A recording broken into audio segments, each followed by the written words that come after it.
कंपनियों को ये कहा जाता है कि उत्पादन अगर कृषि का बढ़ाना है और अनाज को खराब होने से बचाना है, फल सब्जियों को सड़ने से बचाना है, तो ये काम तुम्हारे देश में क्यों नहीं करते? आप इस बात को समझ लीजिए कि उनके अपने देशों में वो जहर मुक्त खेती करवाते। अमेरिका में और यूरोप के देशों में जो किसान खेत में जहर नहीं डालते उनको 400% तक सब्सिडी दी जाती है सरकारों की तरफ से, ज़्यादा कीमत दे के खरीदती है।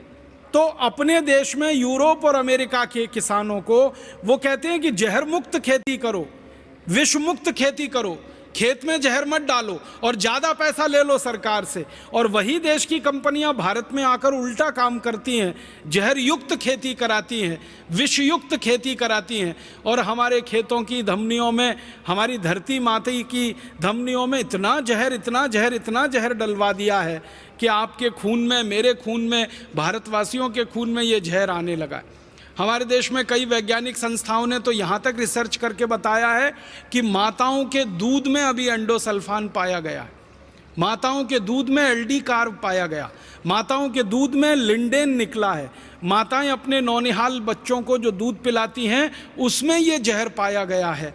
आप सोचिए कि ये जहर कितने बड़े पैमाने पर, कितने बड़े स्तर पर हमारे देश के लोगों के स्वास्थ्य के साथ खिलवाड़ कर रहा है।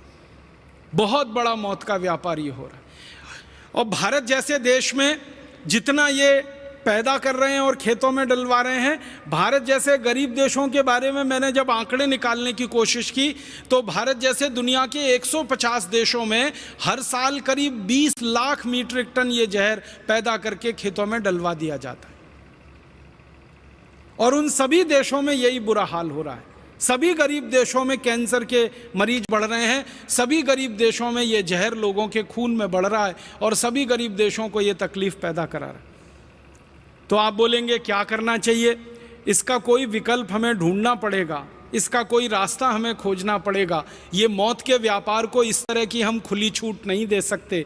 और इसका सबसे अच्छा विकल्प है आप जैसे चिकित्सक, आप जैसे डॉक्टर अगर जागरूक हो जाएं तो बहुत बड़ी बात बन सकती है इस देश में, दुनिया में भी वो क्रांति की तरह से फैल सकती है। अर्थशास्त्र में एक सामान्य सिद्धांत है कि डिमांड पहले होती है, सप्लाई उसके पीछे पीछे आती है। आप सब चिकित्सक बंधु अगर चाहें तो सारे देश में जैविक अनाज के लिए, बहुत अच्छे अनाज के लिए, विषमुक्त अनाज के लिए, जहरमुक्त अनाज के लिए एक वातावरण निर्माण कर सकते हैं। आप इस देश में एक डिमांड खड़ी कर सकते हैं और उस डिमांड को भरने के लिए फिर किसानों को मजबूर होकर गाय के गोबर से, भैंस के गोबर से, बैल के गोबर से विषमुक्त खेती करनी पड़ेगी, जहर मुक्त खेती करनी पड़ेगी। फिर उनका बिकना शुरू होगा, फिर धीरे धीरे इन कंपनियों के बाजार खत्म होंगे और इनका जो षड्यंत्र और साजिश चल रहा है भारत में, ये पूरी तरह से हम नाकामयाब बना पाएंगे और इसको ख़त्म कर पाएंगे। यही एक रास्ता है, दूसरा कोई रास्ता नहीं। और आपसे इस रास्ते पर चलने की अपेक्षा इसलिए की जाती है कि आप इसको अच्छे से समझ सकते हैं और किसी को समझा सकते हैं। हमारे देश में डॉक्टर की कही हुई बात और एक साधारण व्यक्ति की कही हुई बात में जमीन आसमान का अंतर होता है। जब कोई मरीज किसी डॉक्टर के मुंह से कुछ सुन लेता है तो वो कहता है ये डॉक्टर ने कहा है, और उसके लिए डॉक्टर भगवान का प्रतिरूप है, वो इससे कम पर बात नहीं करता है। मैंने देखा है बहुत सारे मरीजों को, वो आपका प्रिस्क्रिप्शन लिखा हुआ स्लिप लेके किसी दुकान पर जाते हैं, केमिस्ट के पास, और मैंने देखा वो झगड़ा करते हैं केमिस्ट से। झगड़ा किस बात का होता है? केमिस्ट कहता है कि डॉक्टर साहब ने ये जो दवा लिखी है ये तो है नहीं मेरे पास, ऐसी ही बहुत अच्छी दूसरी दवा है। वो झगड़ा करता है, नहीं नहीं मुझे वो नहीं चाहिए, यही चाहिए जो डॉक्टर ने लिखी है। और वो समझाते समझाते केमिस्ट परेशान होता है कि भैया एक ही दवा के ये दो नाम हैं। वो मानता ही नहीं है, डॉक्टर ने लिखी है इसलिए मुझे तो यही चाहिए, क्योंकि उसका भरोसा है आप पर, क्योंकि विश्वास है आप पर। आपके ऊपर जो मरीजों का ये भरोसा और विश्वास है, इसका सदुपयोग करते हुए आप इस बड़े मौत के व्यापार को बंद कराने में बहुत बड़े सहायक हो सकते हैं। जब आप मरीजों को ये कहना शुरू कर देंगे कि देखो भाई, तुम्हारी बीमारी ठीक करने के लिए दवा तो मैं दे रहा हूँ, लेकिन इस दवा से ज़्यादा भी तुम्हें दूसरे काम करने पड़ेंगे, तो वो पूछेगा क्या करूँ? तो कहने लगो जहर मुक्त अन्न खाना शुरू करो, जहर मुक्त सब्जियां खाना शुरू करो, जहर मुक्त फल खाना शुरू करो। तो वो कहेगा कहाँ मिलेगा?